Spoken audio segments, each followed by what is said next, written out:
স্বাস্থ্য অধিদপ্তরের নিয়মিত বুলেটিনে জানানো হয় ২৪ ঘন্টায় নতুন করে ১৮,৪৯৮টি নমুনা পরীক্ষায় ৩,৮৬৮ জনের দেহে করোনা ভাইরাস শনাক্ত হয়েছে।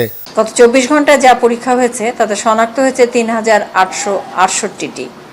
২৪ ঘন্টায় শনাক্তর হার ২০.৯১% এবং এ পর্যন্ত শনাক্তের হার ১৮.৭২%। এ পর্যন্ত শনাক্ত হয়েছে ১,৩০,৪৭৪ জন।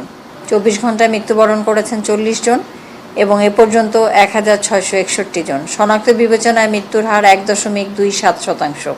২৪ ঘন্টায় আরও ১,৬৩৮ জন সহ সুস্থ হয়েছেন ৫৩,১৩৩ জন। এদিকে রাজধানীর মুগদা মেডিকেল কলেজ ও হাসপাতালে নমুনা দিতে এসে শারীরিক দূরত্ব না মেনে লাইনে দাঁড়াতে হচ্ছে। অনেকে আবার রিপোর্ট পেতে কয়েকদিন লেগে যাওয়ার অভিযোগ করেন।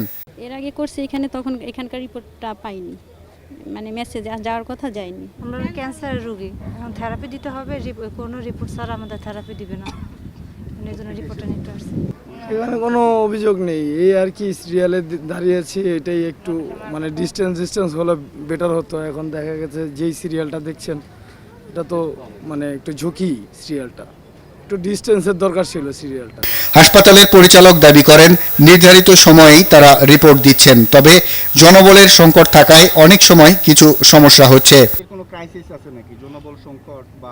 জনবল হলো আমাদের কোভিড হসপিটালে, যে মনে করেন আমরা 3 শিফট ডিউটি করাই, আবার এদিকে আবার 7 দিন ডিউটি করে 14 দিন কোয়ারেন্টাইনে থাকে।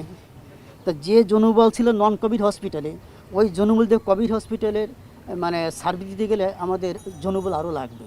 নারায়ণগঞ্জের কয়েকটি হাসপাতালে ঘুরে ভর্তি করাতে না পেরে এই রোগীকে মুগদা হাসপাতালে আনা হয়, কিন্তু অ্যাম্বুলেন্সেই অক্সিজেন লাগানো অবস্থায় মুখ দিয়ে রক্ত আসে তার। পরে পরীক্ষা নিরীক্ষা করে জানানো হয় রোগীর আগেই মৃত্যু হয়েছে।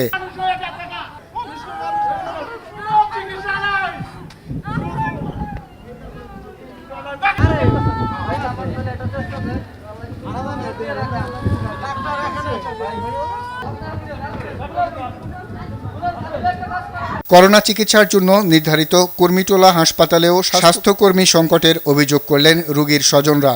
নন পজিটিভ করোনা রোগীর জন্য আলাদা ওয়ার্ড দাবি করেন তারা। আর বাদল, RTV, ঢাকা।